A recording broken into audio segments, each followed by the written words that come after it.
Hi, I'm Megan. Welcome to today's live reading of The Crown of Stones, Magic-Borne by C.L. Schneider, presented by Itsy Bitsy Book Bits. Join me. Chapter 1. Swords met, sparks erupted. The strident song of colliding steel rang out beneath the full moon, bouncing down the valley of sand, echoing in my head. The shock wave raced up my arms. It radiated through my overworked shoulders, painful and familiar. The tremor set off a different kind of spark, one that was deeper and far more troubling. No magic, I thought, ignoring the pang of longing. No magic. Grunting, both hands gripping the stone-studded hilt, I pushed. My opponent pushed back. It wasn't much of a standoff, at least not one I was likely to win. His swarthy Langorian form was broad and hulking. His determination was unflagging, as was his stamina. The man possessed zero impulses to flee or survive. His instinct for self-preservation had been smothered, choked out of existence. His will and spirit restrained. One lone thought filled his spelled mind. Kill.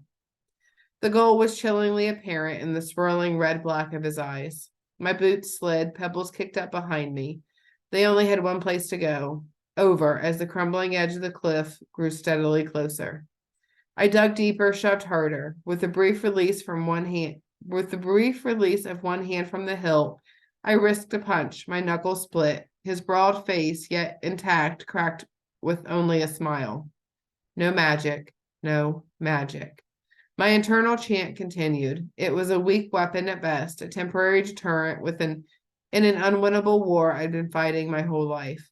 I could kill the Langorian man trying to shove me off the mountaintop with little more than a thought. And that was the problem.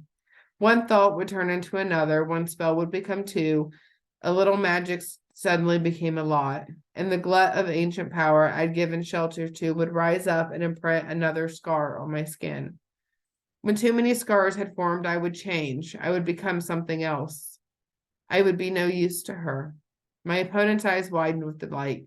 Ha, he laughed, spewing stale breath in my face as he revealed in the sound of reinforcements clamoring up the rise. They were a ways off. Their boisterous cries were still issuing from within the boundaries of the moonlit woods behind the stream. Yet he clearly had more help than I did. Your string of foul deeds ends today, witch, and I will forever be known as the man who took the life of Ian Troy. Don't count on it, I blustered. Though whatever I was going to do, it had to be soon.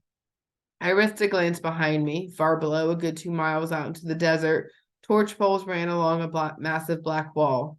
The monstrosity protected the developing city sprawling out for miles within its stark confines.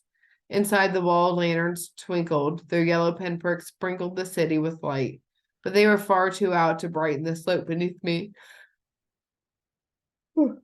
Still, I didn't need more than moonlight to know I was running out of ground. Down had been the direction I was headed, just not this way. I'd thought to descend with a rope and approach the city covertly. Encountering guards this early on was not part of the plan. Their presence, though, a problem, was heartening in its own way. It meant my father was worried. He should be, I thought.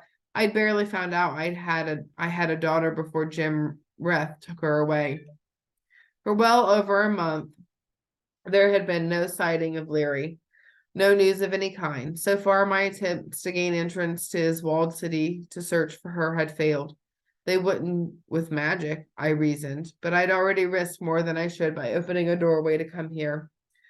While my accuracy with creating magical portals had improved, collapsing the space between realms was far from a minor spell. The larger the spell, the higher the price, the more likely my affliction might spread, and we still had to get back. Releasing a howl of determination, the guard bore down harder. His blade crept closer. My boots slid further. The calls of his friends were growing nearer by the second. Dots of approaching torches splashed orange against the night. Faint shapes flitted in and out of the dark mazes of branches. There were more than I thought. In minutes, they would reach the stream, a wide, icy brook fed by a spring thaw from the peak above. Once they crossed it, I would be cut off from the water and my way out. Frustrated, I threw my head forward into my opponent's. He threw his back harder. Pain splashed across my forehead. Blood trickled into my eyes. The auras were swirled inside me, stirred. No magic, I swore. No magic. The heel of my boot sunk over the edge. Fuck it. Rousing the obsidian shard hanging from the cord around my neck, its aura entered my veins. I choked off the flow, channeling only a wisp, enough for a single jolt of strength, before the rest of what lurked inside me sat up and took notice. I flung the power out, a flutter of indulgence zipped across my nerves. Black blinded my eyes for a flash, strength flowed through my hands and arms, and I shoved my enemy back in a cloud of dust. Overcome by my newfound vigor, the man's blade slid away. Freed from our embrace, I stabbed my sword toward his chest, and a measure of jagged steel burst out through his bearded throat in front of me. The blade reversed, a red fountain erupted from the hole. Choking on his own blood, the Langorian teetered toward me. I pivoted clear, and he tumbled past me over the side of the ridge. Watching the night consume him, I took a step back, and the dirt under my left boot cracked. Pieces dropped away and drifted down into the dark. I shifted my stance, and the ground stuck under my right boot. I had about a breath before the entire edge broke off under my weight. My mind cycled through spells, selecting one I was near to casting when blood-stained fingers wrapped around my arm. They dug in hard, and my rescuer, flaunting a Kilish long knife in his other hand, hauled me back away from the edge with a grunt. I tried that without a rope once. A crooked grin softened the arrow scar on Jared Kane's lean face. He bobbed his shorn head in the direction of the drop-off. It wasn't fun. Neither was trying to haul your heavy ass back up. A breath after my reply, Jared's wry amusement drifted over me. It was accompanied by a good amount of adrenaline. Exertion and exhaustion pounded across the magical link that bound us together. The ache in his hands threatened to compromise my grip. Refusing to be engulfed by Jared's discomforts, I shook them off. Separating our sensations wasn't always easily done. So when I glanced over his shoulder and noticed the forest coming alive with torches and men, he felt my haste and my frustration.